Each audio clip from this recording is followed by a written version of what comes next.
Yo, this is some false advertisement. This figure comes in multiple pieces, and you have to put it together yourself. I swear on the box it said one piece. What's up everybody, just doing another quick unboxing, and this time we're going to be taking a look at Boa Handcock. This is a prize figure, part of the Grand Line Journey line of figures. And as the lovely side of the box demonstrates, you can have this sitting on your shelf or on the desk, or technically a box on the desk. And on the back of the box is a preview of the figure from another angle.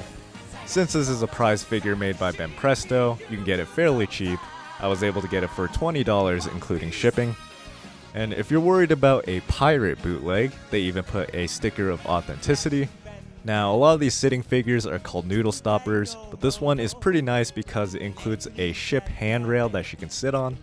Naturally, since this is a cheaper figure, it doesn't come in blister packaging. Instead, it comes in a plastic bag in a little cardboard tube. But this is my first one-piece figure, and if you're wondering why I went with a cheap one, it's because I actually bought this before I read or watched One Piece. If you saw my Misfortune video, I mentioned I wanted to start a pirate collection. So I didn't want to spend too much money because I didn't know if I was actually going to like One Piece, but this past month I binge read the entire series and watched most of the major fights.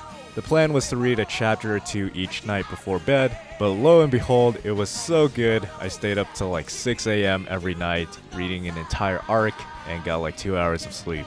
But messing up my sleep schedule was definitely worth it. Anyways, back to the figure, you can see some seam lines on the shoulders. Like a lot of prize figures, the fingers aren't the cleanest. And the paint job on the leg isn't exactly smooth. You can see it's kind of grainy there. But aside from that, this figure looks pretty good. Of course, it could use more shading, but the patterns and colors on her clothes look pretty solid. But if there's one major downside, is that she doesn't really have a butt. In order for this figure to sit flatly, she had to sacrifice that pirate booty. But I gotta say, she looks really great on a shelf, especially if you're collecting the One Piece manga. But let's not forget we also have the ship deck handrail, which on a tangent this totally looks like a robot face. Once that's put together, you might notice that the bottom of the base has a jigsaw pattern, and that's because you can also get the other two Grand Line Journey figures, Nami and Ace, and connect them together. Personally, I will be displaying Boa on top of this rail.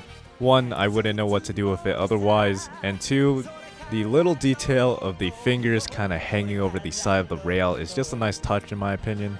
But you can see she leaves a lot of space on the rail, and because there's no divots or anything keeping her in place, she does fall off pretty easily.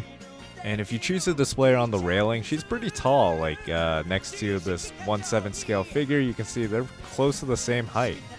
But given its price, I think this figure is an amazing deal. After all, you are getting the most beautiful pirate warlord in what I think is a very fitting pose.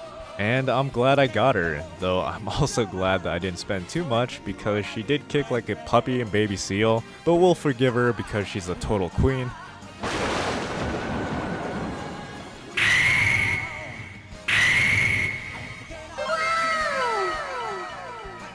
But yeah, that's about it. There's definitely going to be more pirate figures to come, but for now, thanks for watching, subscribing would be awesome, and I hope to see you on the next video. Bye bye.